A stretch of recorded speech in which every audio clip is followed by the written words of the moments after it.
Hey guys, welcome to GH Study Spot.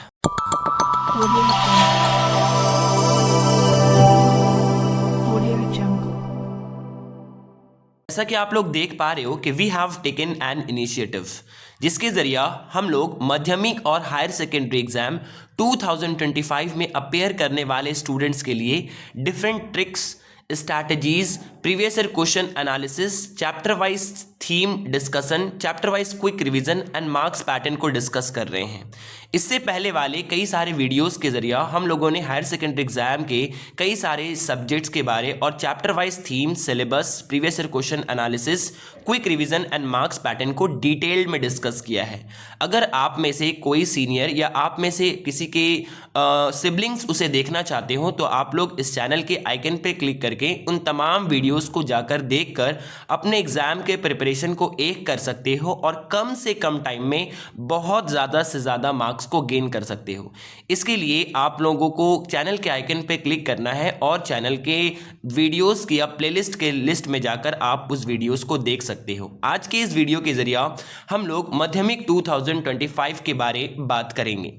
इससे पहले कि अगर हम लोग जानते हैं माध्यमिक, जैसा कि आप लोगों का एग्ज़ाम अब बहुत ही करीब है, अब आप लोगों के पास टाइम बहुत ही कम बचा है, तो हमने आज के इस सेशन के जरिए से आप लोगों के लिए हायर सेकेंडरी के अलावा माध्यमिक के एग्ज़ाम पैटर्न जो कि हिस्ट्री के लिए है उसे भी हैक करेंगे और इसके साथ साथ दरअसल हम लोग 8 मार्क्स के लिए आपके एग्ज़ाम के लिए कौन से क्वेश्चंस मोस्ट इंपॉर्टेंट हो सकते हैं उसे डिस्कस करेंगे। एक्चुअली दरअसल हायर सेकेंडरी के मुकाबलतन माध्यमिक का प्रीवियस ईयर क्वेश्चंस को एनालिसिस करने के बाद ये बात समझ आता है कि ये दरअसल अनप्रिडिक्टेबल तरीके से क्वेश्चंस को पूछे जाते हैं। लेकिन इसके बावजूद भी अगर हम काउंसिल के द्वारा डिफाइन किए गए पैटर्न सिलेबस को देखें सही तरीके से तो हमें एक पैटर्न नज़र आएगा जिसे हम लोग आपको इस वीडियो में साबित करेंगे। तो आइए धीरे धीरे करके हम लोग अपने इस हिस्ट्री के चैप्टर वाइज सजेशंस को डिस्कस करते हैं जो कि 8 मार्क्स के क्वेश्चन में आपके एग्जाम में पूछे जाएंगे। अगर हम लोग मार्क्स की बात करें तो 8 मार्क्स में टोटल आपके एग्जाम में 3 क्वेश्चंस आपको देखने को मिलेंगे, जिसमें से करना कोई आपको एक होगा जो कि ग्रुप ई में होता है। 3 क्वेश्चंस दिए जाएंगे और उन 3 में से कोई एक क्वेश्चन आपको एग्जाम में करना होगा। सवाल यह है कि सर वो 3 क्वेश्चन कौन कौन से चैप्टर से होंगे, आइए उसे हम लोग डिटेल में डिस्कस करते हैं। तो जैसा कि आप लोग देख पा रहे हो कि hack your subject history for माध्यमिक 2024 एंड 25। हिस्ट्री चैप्टर्स की बात करें तो आपके पास टोटल 8 चैप्टर्स आपको देखने को मिलेंगे, चैप्टर 1, 2, 3, 4, 5, 6, 7 एंड 8। इस 8 चैप्टर के अंदर से अगर हम लोग बात करें LAQ यानी 8 मार्क्स के क्वेश्चंस के, तो चैप्टर 1 एंड चैप्टर 8 से LAQ क्वेश्चन नहीं पूछे जाते। अब बच क्या गया हमारे पास चैप्टर 2, 3, 4, 5, 6 एंड 7। जैसा कि आप लोग देख पा रहे हो 8 के पास लिखा है no long questions from chapter 8 and 1 के पास लिखा है no long question from chapter 1। अब 2, 3, 4, 5 एंड 6, 7 की बात करें तो 2 चैप्टर के ग्रुप बनाकर क्वेश्चन एग्जाम में पूछे जाते हैं। 2, 3 से एक क्वेश्चन पूछे जाएंगे, 2 या 3 से, 4, 5 से एक क्वेश्चन पूछे जाएंगे, 4 या 5 से, 6 या 7 से एक क्वेश्चन पूछे जाएंगे। इस तरीके से 3 क्वेश्चंस आपके एग्जाम में आपको पेपर में देखने को मिलेंगे, आपको करना कोई एक होगा। तो अगर आप स्ट्रैटेजिकली चीज़ों को अरेंज करो, जो चैप्टर आपको 2, 3, 4, 5 या 6, 7 आसान लगता हो, इनमें से अगर 2 चैप्टर को ही आप स्ट्रांगली पकड़ लेते हो, स्ट्रांगली तैयार कर लेते हो, समझ लेते हो, तो लॉन्ग आप आराम से बनाकर चीज़ों को वहाँ लिख पाओगे। बजाय 8 मार्क्स के तमाम चैप्टर को रिफर करने के आप किसी भी 2 चैप्टर को कमांडली अगर कर लेते हो तो बहुत मुमकिन है कि वो चैप्टर्स आप अच्छे से कर पाओगे। तो ये तो मैंने बात किया कि चैप्टर्स को अच्छे से थीमेटिकली अगर आपने किसी भी 4 चैप्टर को कवर अप किया है, 2, 3 या 4, 5 या 6, 7 में से किसी को भी, तो आप बहुत ही ईजिली तरीके से एग्जाम में आंसर कर पाओगे। लेकिन क्या सर पूरे चैप्टर्स को अच्छे से करना बहुत ज़रूरी है? अगर आप पूरे चैप्टर्स को अच्छे से कर लेते हो तो ये आपके लिए बहुत ही अच्छी बात है, क्योंकि चैप्टर्स ज़्यादा कुछ है नहीं। चैप्टर में बहुत ही लॉजिकली वे में चीज़ों बताई गई हैं, लॉजिकल सिलेबस है आप लोगों का क्लास 10 में, तो उसे आप अच्छे से कर सकते हो। लेकिन इसके बावजूद भी अगर आप लोगों को कुछ चैप्टर वाइज इंपॉर्टेंट क्वेश्चन चाहिए लेकिन इस पूरे चैप्टर को अगर आप कवर अप कर लेते हो तो ये आपके लिए बहुत अच्छी बात है। लेकिन इसके बावजूद भी हम लोगों ने दरअसल इन चैप्टर से कुछ मोस्ट इंपॉर्टेंट क्वेश्चंस जो आपके एग्जाम में इस बार आने के चांसेस बहुत हाई है, उन्हें हम लोगों ने इस आगे वाले स्लाइड में डिस्कस करना है। तो ये यहाँ तक अगर आप लोगों को ये मार्क्स पैटर्न अच्छे तरीके से समझ आ गया हो तो आप ये बात ईजिली प्रिडिक्ट कर पाओगे कि किस तरीके से आप कम चैप्टर पढ़ के स्ट्रैटेजिकली अपने एग्जाम के लिए प्रिपेयर कर सकते हो। तो आइए अब हम लोग आगे बढ़ते हैं, और आगे बढ़ने के बाद आप लोग वहां देखो एक इस तरीके से यहां लिखा गया है, so the 3 questions of each carry 8 marks will be given you, we have to do only 1 question out of 3, analyse the, उसमें से कई सारे जो क्वेश्चंस होंगे 3, उनमें से जो मोस्ट इंपॉर्टेंट क्वेश्चन होंगे मैंने चैप्टर वाइज यहां मेंशन किया है, और जिनमें स्टार मार्क मैंने मार कर रखा है वो बहुत ही इंपॉर्टेंट है, उसे किसी भी हाल में मिस आउट नहीं करनी है। आइए पहला क्वेश्चन देखते हैं जो कि मोस्ट इंपॉर्टेंट है from chapter 3, analyse the causes and significant of blue rebellion, जिसको हम लोग नील रिवॉल्ट के नाम से भी या नील बगावत के नाम से भी जानते हैं। इसके तमाम एस्पेक्ट्स को आपको अपने एग्जाम के पर्सपेक्टिव से कवर अप कर लेना है। ये मोस्ट इंपॉर्टेंट क्वेश्चन है इस बार के लिए।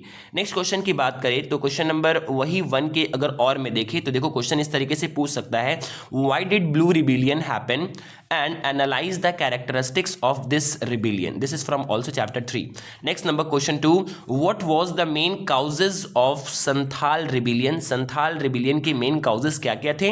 And determine the importance of this rebellion. Santhal rebellion अगर आप लोगों ने chapter number 3 में पढ़ा होगा तो ये एक बहुत ही important rebellion है। किस perspective से हुआ था, क्या causes थे, क्या result थे, क्या impact देखने को मिले थे, कौन लोग यहाँ पर शामिल थे, और किस किस रीजन में इंडिया की ये बगावत को इनिशिएट किया गया था। ये तमाम पर्सपेक्टिव एंड डायमेंशंस को कवर करके आपके आंसर को बहुत स्मार्टली अच्छे तरीके से एग्जाम के पेपर में प्रेजेंट करना होगा। उसके साथ नंबर 3 में बात करें तो Anglicist and Orientalist debate on the spread of education, discuss the role of Calcutta university in the development of higher secondary education. Anglicist Orientalist एक कंट्रोवर्सी हुआ था। अगर आप लोग देखो तो ब्रिटिश गवर्नमेंट दरअसल चार्टर एक्ट 1813 के अकॉर्डिंग यानी 1813 के अकॉर्डिंग सालाना यानी ईयरली दरअसल 1 लाख रुपीस इंडियन के एजुकेशन में खर्च करने का प्लानिंग किया था, लेकिन ये रकम 1823 तक खर्च नहीं हो पाया था। क्यों? क्योंकि दरअसल हिंदुस्तान में लोग 2 हिस्सों में बंट गए थे। एक कह रहे थे कि मजहबी मामलात रिवायती तालीम में ये रकम खर्च की जानी चाहिए, और एक कह रहे थे नहीं, ब्रिटिश एजुकेशन या मॉडर्न एजुकेशन में तालीम के इस पैसे को खर्च की जानी चाहिए। तो इस तरीके से दरअसल हिंदुस्तान में उस दौर के समाज 2 हिस्सों में तकसीम हो गया था, जिसे हम लोग ओरिएंटलिस्ट एंड एंग्लिसिस्ट के नाम से जानते हैं। इन्हीं के कंट्रोवर्सी के बारे आपको डिटेल में बहुत ही अच्छे से प्लानिंग करते हुए डिस्कस करना है, और फिर कैलकाटा यूनिवर्सिटी का क्या रोल रहा है हायर सेकेंडरी एजुकेशन को स्प्रेड करने में, ये आपको डिस्कस करना है। This is from chapter 2। ये भी इंपॉर्टेंट क्वेश्चन है इस बार के लिए। नेक्स्ट क्वेश्चन 4 की बात करें तो discuss the characteristics of Bengal renaissance in the 19th century. ये भी आपका चैप्टर 2 से है। इसी के और में क्वेश्चन पूछ सकता है, discuss the nature character of Bengal renaissance in the 19th century, या discuss the role of Ram Mohan Roy in the social and cultural renaissance in the 19th century. ये भी चैप्टर 2 से है। तो इसे भी आप लोग यानी बंगाल रेनेसां को आप लोग वास्टली अच्छे से कवर अप करोगे, ताकि बंगाल रेनेसां के किसी पर्सपेक्टिव से आता है क्वेश्चन तो आप लोग उसे डील कर पाओ। बंगाल रेनेसां के पर्सपेक्टिव में राम मोहन रॉय को भी आप लोगों को देख लेना है कि किस तरीके से राम मोहन रॉय ने दरअसल अपना कंट्रीब्यूशन उसमें पेश किया था। या उसी के और में क्वेश्चन पूछ सकता है, role of Brahmo Samaj in the social reform movement in 19th century in Bengal. Role of Brahmo Samaj जो कि राजा राम मोहन रॉय के द्वारा बनाया गया एक ब्रह्मो समाज था, जिसका मकसद दरअसल हिंदू समाज में फैली हुई खराबियों को उजागर करना था। क्या रोल रहा था सोसाइटी में चेंज लाने में, रिफॉर्म लाने में समाज का, इसे भी आपको डिस्कस करना है। This is also from chapter 2। Next बात करें क्वेश्चन नंबर 5 के तो briefly discuss the nature character and causes of the great revolt 1857। The most important question for this year. Chapter number 4 से क्वेश्चन है 1857 के रिवॉल्ट। आपको अच्छे से उस चैप्टर को कवर अप करना है, इंट्रोडक्शन को लेते हुए, काउजेस को लेते हुए, कंक्लूजन को लेते हुए, कैरेक्टर को लेते हुए, नेचर को लेते हुए पूरे अच्छे से कवर अप करना है इस पूरे क्वेश्चंस को, ताकि आप ड्रास्टिकली हर पर्सपेक्टिव को एग्जाम में अपना कवर अप कर पाओ। नेक्स्ट क्वेश्चन 6 की बात करें तो discuss the development of Indian nationalism in the writing and poetries. यानी उस टाइम पीरियड के जो बड़े बड़े राइटर्स थे, जो बड़े बड़े लोग थे, जो बड़े बड़े लेखक थे, किस तरीके से उन लोगों ने हिंदुस्तानियों के अंदर अपने मुल्क से मोहब्बत करने के जज्बात को पैदा करने के लिए अपनी लिखावट बट अपने पोएट्रीज, अपने राइटिंग के जरिए से इन लोगों के अंदर जज्बा को भरा था, उन्हें डिस्कस करना है। बहुत सारे हैं आपके चैप्टर नंबर 5 में, उसे स्मार्टली एंड ड्रास्टिकली आप लोगों को उसे अच्छे से कवर अप करना है ताकि आप हर डायमेंशन को अपने आंसर में मेंशन कर पाओ हेडिंग एंड सब हेडिंग के द्वारा, जिससे आपका मार्क्स इनहैंस हो सकता है। नेक्स्ट उसी के और में आपसे एक क्वेश्चन पूछा गया है कि contribution of writers and artist to develop और to for the development of Indian nationalism. मतलब सेम ही क्वेश्चन है, क्वेश्चन को जस्ट ट्विस्ट करके आपसे पूछा गया है। ये भी चैप्टर नंबर 5 से ही है, इसमें भी आपको सेम थीम से आपको आंसर्स को डिस्कस करना है। नेक्स्ट अगर इसको डिस्कस करते हुए हम लोग आगे की जानिब बढ़े तो क्वेश्चन नंबर आप लोग 7 देख पा रहे होंगे कि briefly introduce the Rabindranath Tagore's educational thought of and Shanti Niketan thought. ये भी चैप्टर 5 से है। रविंद्रनाथ टैगोर का जो हिंदुस्तानी तालीम को क्रिटिसाइज करते हुए इन्होंने जो दरअसल अपना नज़रिया दिया था इंडियन एजुकेशन सिस्टम के रिगार्डिंग, जिसे हम लोग शांति निकेतन के नाम से जानते हैं, इनका क्या थॉट था इस मामलात में, इनको आपको अच्छे से एक्सप्लेन करना है। इसके इंडियन थॉट्स ऑफ एजुकेशन को जिस तरीके से इन्होंने क्रिटिसाइज किया था और फिर जो अपना थॉट्स ऑफ एजुकेशन दिया था, इनके पूरे बैकग्राउंड को डिस्कस करते हुए आपको इनके थॉट्स को डिस्कस करना है। उसी के और में क्वेश्चन पूछ सकता है कि Rabindranath Tagore's thought on harmony of a man, nature and education. क्या क्या रविंद्रनाथ टैगोर का अपना थॉट था इंसान के हार्मोनी, नेचर एंड एजुकेशन के साथ, किस तरीके से इन्होंने इंसान के हार्मोनी को मैन एंड नेचर के साथ कनेक्ट किया था, इसको आपको डिस्कस करना है। रविंद्रनाथ टैगोर के बारे अगर आप लोगों ने चैप्टर नंबर 5 में पढ़ा होगा तो इनके बारे डिटेल में दिया हुआ है कि किस तरीके से वो हिंदुस्तानी सिस्टम ऑफ एजुकेशन से उजागर होकर उचाट हो गए थे और इस तरीके से इन्होंने इस सिस्टम ऑफ एजुकेशन को छोड़कर अपना एक नया नेचुरल सिस्टम ऑफ एजुकेशन को प्रमोट करने की बात यहाँ पर इन्होंने कही थी। नेक्स्ट चैप्टर 8 की बात, क्वेश्चन नंबर 8 की बात करें तो analyse the role of workers in Quit India movement, जो कि एक बहुत ही इंपॉर्टेंट मूवमेंट है हिंदुस्तान की तारीख में। ये क्वेश्चन भी आपके लिए इंपॉर्टेंट हो जाता है, हालांकि यहाँ स्टार मार्क दिया हुआ नहीं है, लेकिन ये क्वेश्चन आपके लिए इंपॉर्टेंट है। किस तरीके से क्विट इंडिया मूवमेंट हुआ था, किस तरीके से गांधी जी ने दरअसल क्विट इंडिया मूवमेंट का नारा लगाते हुए डू एंड डाई का नारा देते हुए दरअसल भारत छोड़ो तहरीक को चलाई थी। बहुत ही इंटरेस्टिंग ये टॉपिक है, अगर आप चाहो तो मुझे कमेंट कर सकते हो कि इसके ऊपर मैं डिटेल में आंसर आपके साथ डिस्कस करूँ। अब नेक्स्ट बात करें क्वेश्चन नंबर 9 के, तो discuss the role of the left in anti colonial movement in the 20th century in India, जो कि चैप्टर नंबर 6 से है। एंटी कॉलोनियल मूवमेंट, हम लोग जानते हैं कि जो ब्रिटिश गवर्नमेंट इंडिया में आकर हुकूमत कर रही थी तो हमारे हिंदुस्तान में कई सारे पीजेंट्स वर्किंग क्लास एंड किस तरीके से लेफ्टिस्ट लोगों ने इंडिया में मूवमेंट को कंडक्ट किया था, उसके बारे आपको डिटेल में डिस्कस करना है कि क्या उन लोगों का रोल था, कौन लोग थे लेफ्टिस्ट, पहले उसे डिस्कस करना है। फिर उनको डिस्कस करते हुए एंटी कॉलोनियल मूवमेंट उन्होंने क्या क्या कंडक्ट करवाया था उसको आपको डिटेल में डिस्कस करना है, जो कि चैप्टर नंबर 6 का पार्ट है।